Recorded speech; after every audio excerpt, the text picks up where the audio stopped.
What do you want? Vous voyez, la Champions League, c'est ça. Vous devez toujours être au top.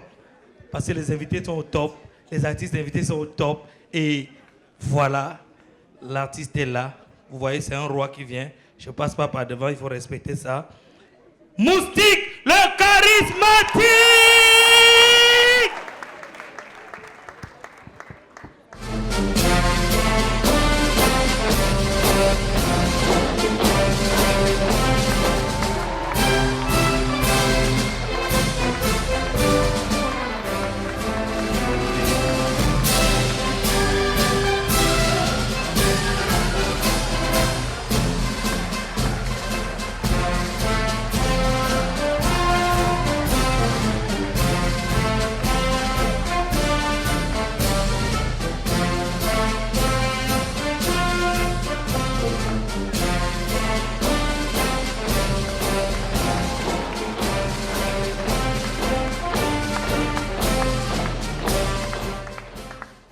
L'hymne de la mère patrie.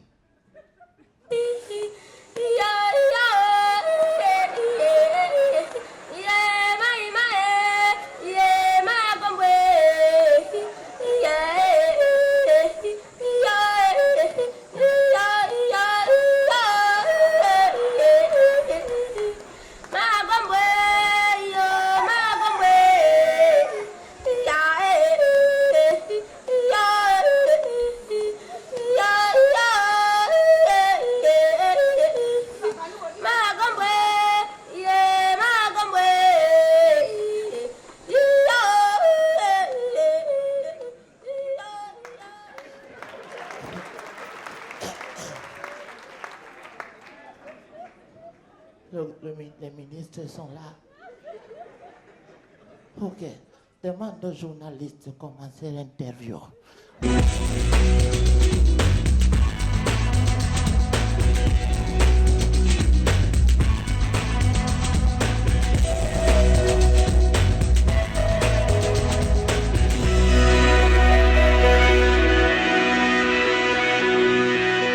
Mesdames, Messieurs, bonjour et merci de rester fidèles à votre émission préférée, Tête à Tête, qui reçoit aujourd'hui le président de la République.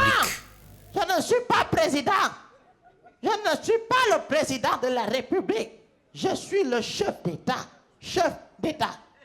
C'est bon. Eh bien, toutes nos excuses. Nous recevons donc aujourd'hui le chef d'État d'Afrique. Bonjour, Excellence. Non, pas Excellence. Majesté. Excellence, c'est pour le président. Majesté, c'est pour le chef. Majesté. Bonjour, Majesté. Bonjour, monsieur le journaliste. Avant de commencer mes propos, permettez-moi de féliciter d'abord mon petit-fils, Macaron. Macaron qui est mon homologue aussi. Mon homologue parce qu'il est chef d'État comme moi. Et c'est mon famologue. Parce que sa femme, comme la mienne, s'appelle Brigitta. C'est mon petit-fils dans la profession. Il a pris le pouvoir à ses 39 ans, c'est ça? Et moi aussi, je suis entré au pouvoir. C'est fait 39 ans aussi, à 39 ans. Ah, j'ai mis long déjà. Tout mon village est heureux de vous recevoir. Et nous vous le disons en notre langue.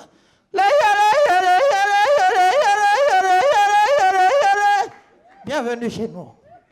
Eh bien, le plaisir est le nôtre, monsieur le président, Majesté, Oui. de vous recevoir dans cette émission. Alors, d'entrée de jeu, est-ce que vous pouvez nous expliquer quelle est la différence que vous faites entre un président et un chef d'État? La différence, elle est palpable. Pas besoin de différentoscope. La différence entre un président et un chef d'État, la Constitution délimite le mandat présidentiel à 5 ans, renouvelable par élection. Vous voulez dire élection? Oui, vous voulez oui. dire élection? Oui, élection. Alors que le mandat de la chefferie est illimité. Elle est héréditaire.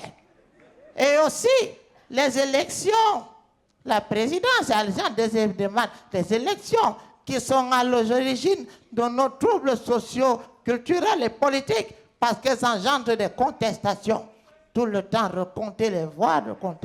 On a dit non, on annule ça. Retour aux sources oblige. Je suis le chef de village du pays. Merci. Élection, Majesté, ouais. élection. Chef d'État, vous voulez dire? Oui, je suis Alors chef dites-nous, Votre Majesté, quelle est la vision que vous avez de la démocratie? La démographie, c'est un concept. Non, excusez-moi, je parle bien de démocratie. De démocratie. Je n'aime pas ce mot. La démocratie est un concept de là-bas loin, qui dit que c'est le gouvernement du peuple, par le peuple et pour le peuple. D'aucuns disent aussi que ce sont les rois, les peuples font les rois. Les rois sont faits pour les peuples et les peuples ne sont pas faits pour les rois. Ça, c'est là-bas. Là-bas. Pas ici, c'est là-bas. Alors partagez-vous cet avis? Ça dépend. Ceux qui parlent de démocratie se sont hissés au pouvoir par les moyens du peuple. Par conséquent, ils ont des comptes à leur rendre. Mais moi, je dis bien moi, le maréchal, souverain, chef d'État, grand guide, je me suis hissé au pouvoir par mes moyens. J'ai des comptes à rendre à une seule personne, moi. Et je suis choqué, très choqué, quand j'entends parler du gouvernement du peuple, par le peuple et pour le peuple. J'ai des hommes qui sont morts sur les champs de bataille. Comprenez mon émotion. Nos sincères condoléances, Majesté. Alors, il y a 50 ans, vous accédiez au pouvoir par un putsch perpétré contre votre prédécesseur. C'est un dictateur. C'était un dictateur. Ouais, c'est un dictateur. Majesté, vous sortez fraîchement des élections et il est important de préciser que cette première élection présidentielle se tient 50 ans après votre accession au pouvoir. Alors évidemment, vous avez remporté ces élections avec un score record de 99,87% de suffrage. Toutes nos félicitations, Majesté. Ne me remerciez pas. À tout seigneur, tout honneur. Je suis le ballon d'or de ces élections grâce à mon peuple qui m'a voté. Alors, le pouvoir revient à eux. Gloire au peuple. Avec le peuple. Alors, sauf que les partis politiques de l'opposition contestent ces résultats qui, pour eux, sont le fruit de la fraude. Monsieur le journaliste, j'ai beaucoup lu dans ma vie. Et à l'école, j'ai mon livre de chevet dans lequel il est écrit, un grand savant, un philosophe sud-africain avait dit dans son œuvre, il avait dit, voilà, je me souviens.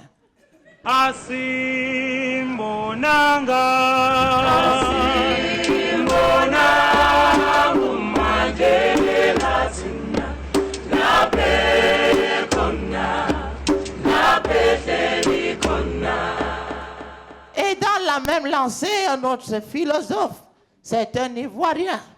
Comment est-ce qu'il s'appelait encore là? Ereka, j'ai trouvé. Il s'appelait. Mon amour, c'est Stéphane Doucouré d'Amidou, donc ça la sagacité. Aïe aïe aïe, les gens n'aiment pas les gens, mais les gens avancent. Les gens n'aiment pas les gens, mais ils aiment l'argent des gens. Les gens n'aiment pas les gens. La politique aux politiciens et l'opposition aux opposés.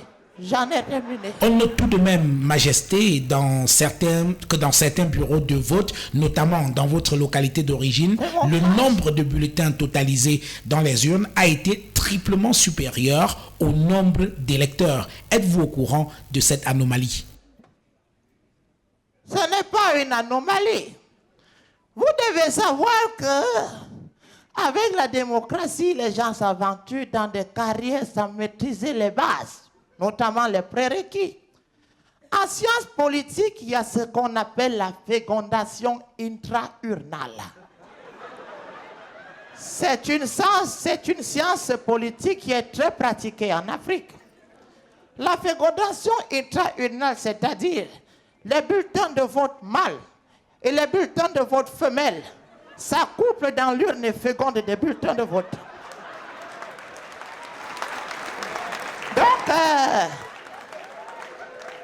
Donc, pour ma part, ce n'est pas une anomalie. Il peut avoir 10 votants et 50 bulletins dans l'urne.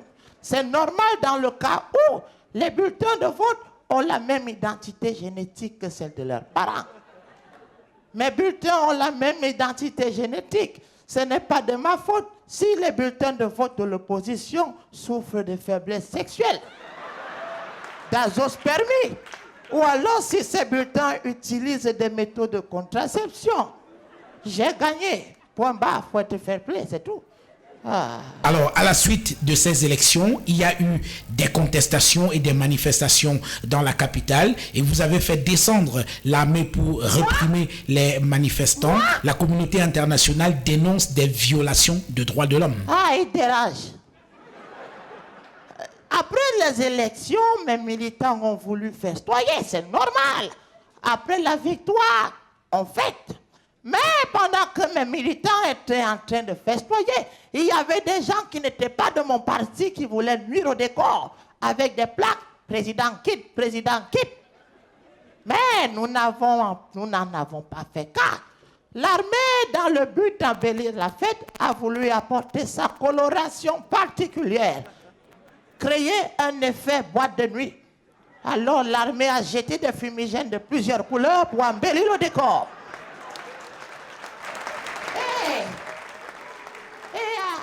À la suite de cela, vous savez qu'en Afrique, on ne pourrait pas célébrer traditionnellement sans tirer en l'air. Faites un tour dans l'ouest Cameroun. Au lac, on tire en l'air. Alors l'armée a tiré en l'air. Et les concitoyens aux mentalités douteuses ont commencé à courir. D'où il y a eu des morts. Ce ne sont même pas des morts. Et il y a eu des cadavres. Seulement une 600, c'est tout. Il ne faut pas en faire un plat quand même. Majesté, sur quoi comptez-vous vous appesantir durant ce nouveau mandat à la tête de votre pays? Depuis cette interview, c'est votre véritable question. Moi, chef d'État, j'ai un plan très énorme, mais je vais aller à l'essentiel. Pour l'accès à l'eau potable, je m'engage à la réfection de la tuyauterie du palais. Moi, chef d'État, pour l'accès à la santé, ma famille et moi, nous serons équipés d'un avion médicalisé. Moi, chef d'État, pour l'accès à l'éducation, mes enfants iront dans les grandes écoles à l'Hexagone. Moi, chef d'État, pour les bonnes relations diplomatiques, mon compte sera domicilié en Suisse, car tant que le chef vit, le village respire. Vous êtes prochainement attendu au siège des Nations Unies pour défendre la cause des pays du tiers-monde. Nous en profitons ici pour ressortir quelques rapports qui ont été dressés ces dernières années par des ONG internationales qui relèvent un taux croissant de mortalité infantile, de sous-scolarisation, de malnutrition, d'atteinte aux droits de l'homme, etc. Alors, Majesté, votre pays va mal. Vous tirez à balles réelles, monsieur le journaliste. Je pourrais en faire autant. Mais dans mon pays, il y a les droits de l'homme. Revenons à nos moutons. Garde ça pas très loin. Vous parlez de mortalité infantile. Mon père a perdu tous ses enfants en bas âge, sauf moi. Mais je suis chef d'État. Vous parlez de malnutrition. Je me suis nourri de la chasse et de la cueillette. Mais je suis chef d'État. Vous parlez de sous-scolarisation. Je n'ai pas été à l'école. Mais je suis chef d'État. Roger Mila est un grand footballeur, une légende. Il n'a pas été à l'école. Laissez-moi vous dire et porter ce message à mon peuple. Quand la volonté de Dieu veut s'accomplir, même les avantages deviennent des inconvénients. Alors, et ce n'est pas tout, Majesté. Le plus grave, c'est... On a été coupé. Je propose que nous refassions cette interview au palais. Donne-moi ce que je t'ai demandé. Prends-le, suivez-moi.